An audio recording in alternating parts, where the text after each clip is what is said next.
Sabe, às vezes a gente pensa que uma filosofia espiritual é algo, sei lá, muito abstrato, né? Mas e se ela for, na verdade, um guia prático para o nosso dia a dia? Vamos mergulhar num texto que mostra exatamente isso, que a verdadeira transformação não está só no que a gente acredita, mas em como a gente aplica esses ensinamentos em cada coisinha da nossa vida. E o ponto de partida é esse aqui, olha só.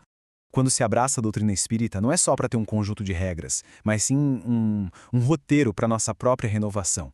A ideia é que a fé vire ação, sabe? Não é algo para se pensar de vez em quando.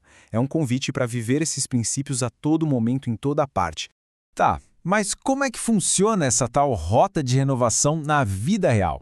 Como é que a teoria vira prática no nosso trabalho, na nossa comunidade? É isso que a gente começa a ver agora.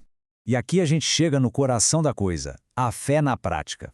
Vamos dar uma olhada em como essa filosofia ilumina várias profissões, transformando o trabalho de todo dia em algo com um propósito, com responsabilidade de verdade.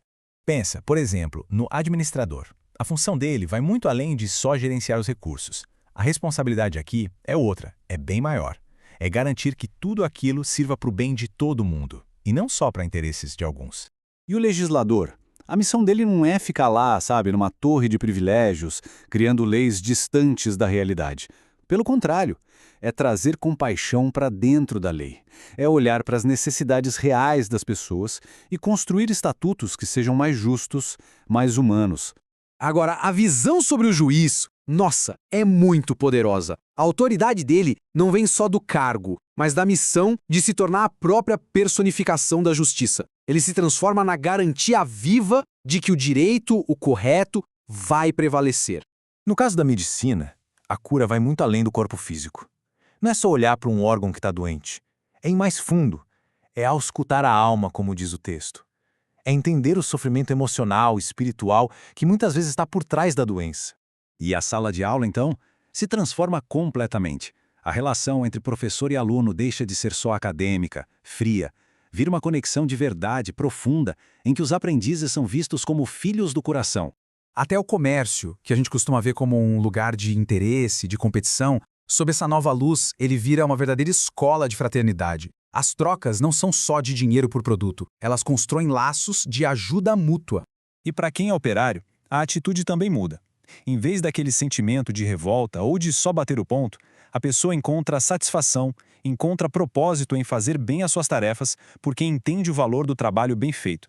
A mesma coisa vale para o lavrador. Ele não é visto como alguém que simplesmente explora a terra até não poder mais. Não, a função dele é nobre, é uma parceria, um ato de ajudar a terra a florescer, a se renovar e a continuar dando seus frutos para todo mundo. E aqui está o fio que amarra tudo isso, que conecta todas essas profissões. A questão não é só cumprir o dever, fazer o que tem que ser feito. A verdadeira ação no bem acontece quando a gente vai além da obrigação, quando o simples ato de servir se transforma em amor de verdade. Bom, saindo um pouco das profissões, vamos ampliar esse olhar. O texto agora nos convida a pensar nas virtudes universais, aquelas que a gente pratica ou tenta praticar todo dia. São as chamadas disciplinas da alma. E essas disciplinas aparecem o tempo todo nas nossas interações. A solidariedade, quando a gente estende a mão para alguém. A fidelidade, quando a gente cumpre o que prometeu. A compreensão, que nos faz ouvir sem julgar. E a renúncia, que a gente abrindo mão do nosso ego. Veja bem, não são ideais distantes, né? São escolhas do dia a dia. E essa construção do caráter continua, com outros pilares bem importantes.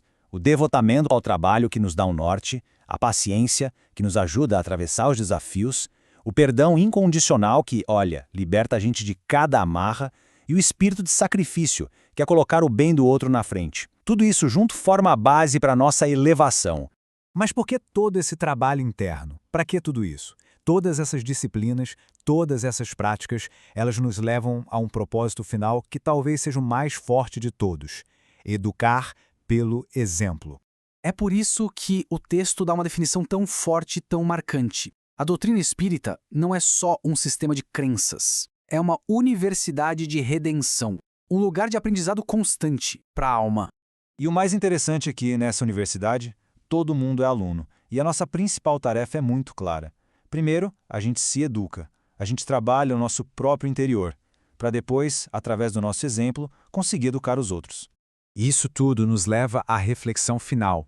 No nosso dia a dia, seja no trabalho, em casa, com os amigos. Onde é que a gente está ensinando sobre elevação? Qual é o nosso posto, a nossa cadeira do exemplo?